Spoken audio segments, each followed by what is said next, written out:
Hello everyone.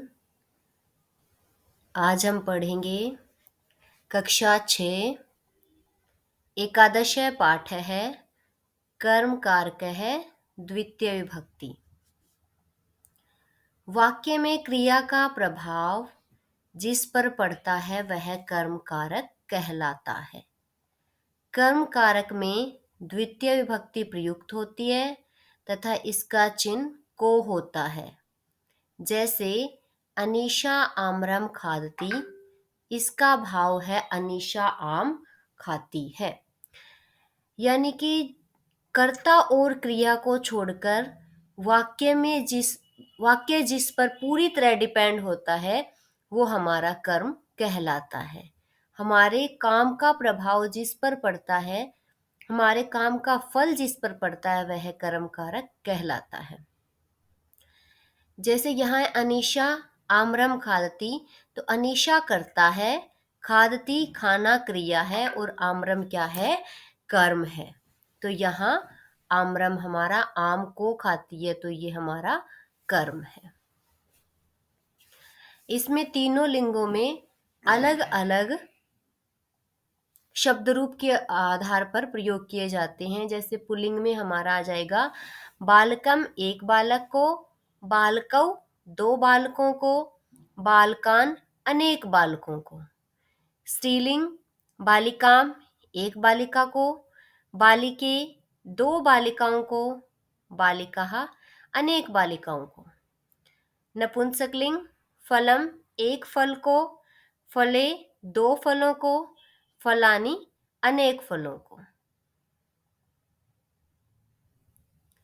माता कम पश्यति, माता माता कम किसको, पश्यति देख रही है। माता किसको देख रही है, माता बालकम पश्यति, माता माता बालकम बालक को, पश्यति देख रही है, माता बालक को देख रही है। सा कम वदति, सा वह कम किसको, वदति बोल रही है, वह किसको बोल रही है। सा मित्रम वदति, सा वह मित्रम मित्र को, वदति बोल रही है, वह मित्र को बोल रही है। राधा कम नमती, राधा राधा कम किसको, नमती नमस्कार कर रही है, राधा किसको नमस्कार कर रही है। सा अध्यापकम नमती, सा वह अध्यापकम अध्यापक को, नमती नमस्कार कर रही है, वह अध्यापक को नमस्कार कर रही है। कन्या काम पठती, कन्या कन्या काम किसको, पठती पढ़ रही है, या कन्या क्या पढ़ रही है। सा गीताम पठती, सा वह गीताम गीता को, पठती पढ़ रही है, वह गीता पढ़ रही है। बालकः किम जिघ्रति, बालकः बालक, किम क्या, जिघ्रति सूंघ रहा है, बालक क्या सूंघ रहा है। सह पुष्पम जिघ्रति, सह वह पुष्पम फूल, जिघ्रति सूंघ रहा है, वह फूल को सूंघ रहा है। सह किम खादति, सह वह किम क्या, खादति खाता है, वह क्या खा रहा है। सह फलम खादति, सह वह फलम फल, खादति खाता है, वह फल खा रहा है।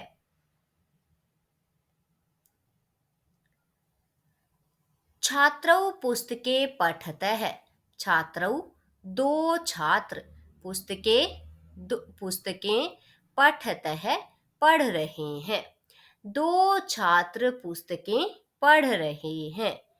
छात्र है लेखऊ लिखती। छात्र है एक छात्र लेखऊ लेख लिखती लिख रहा है। छात्र लेख लिख रहा है। अहम भोजनम पचामि। अहम मैं भोजनम भोजन पचामि पका रहा हूँ।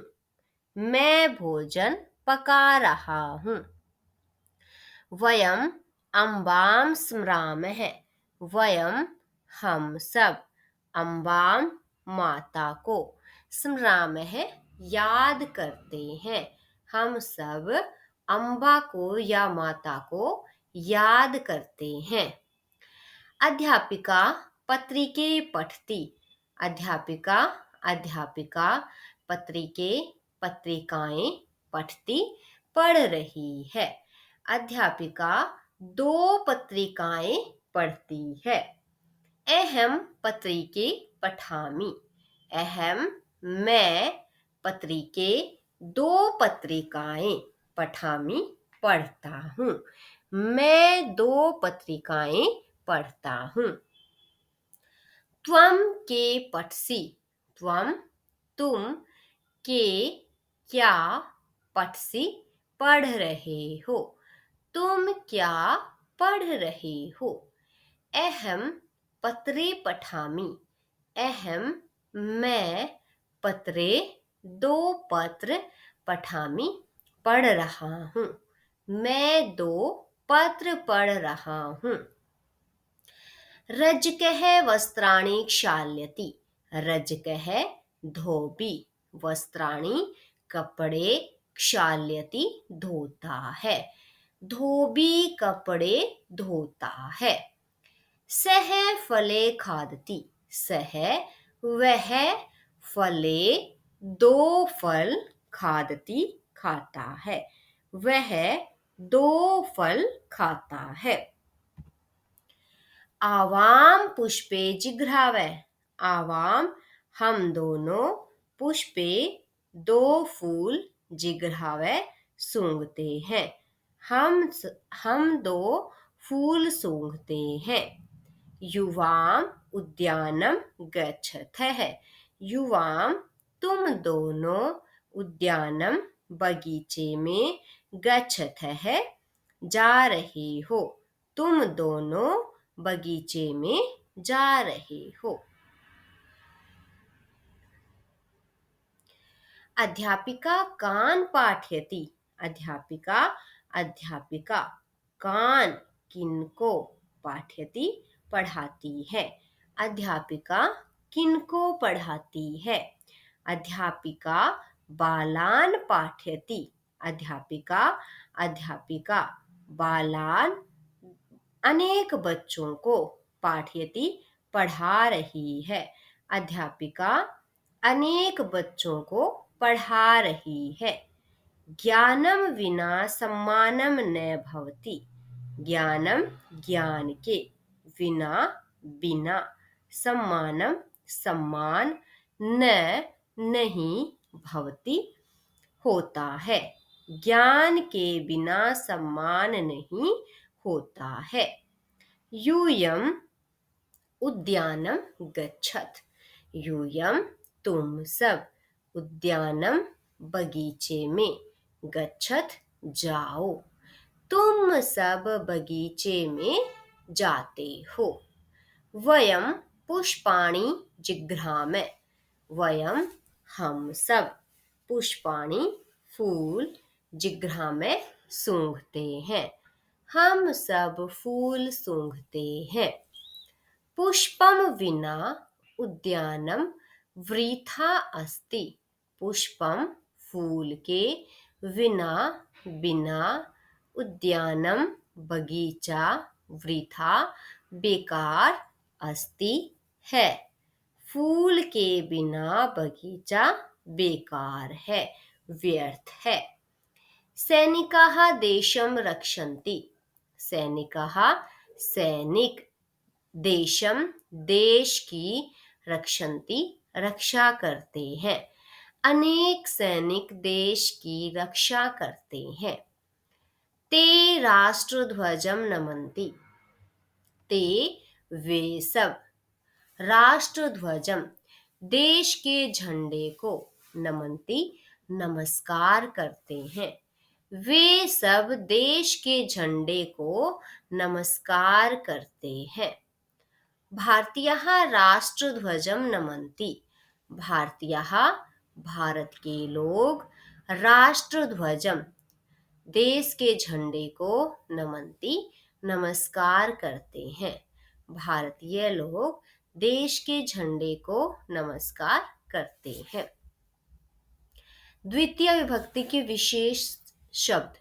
उपपद विभक्ति यानी कि किसी पद विशेष के योग में लगने वाली विभक्ति को उपपद विभक्ति कहते हैं।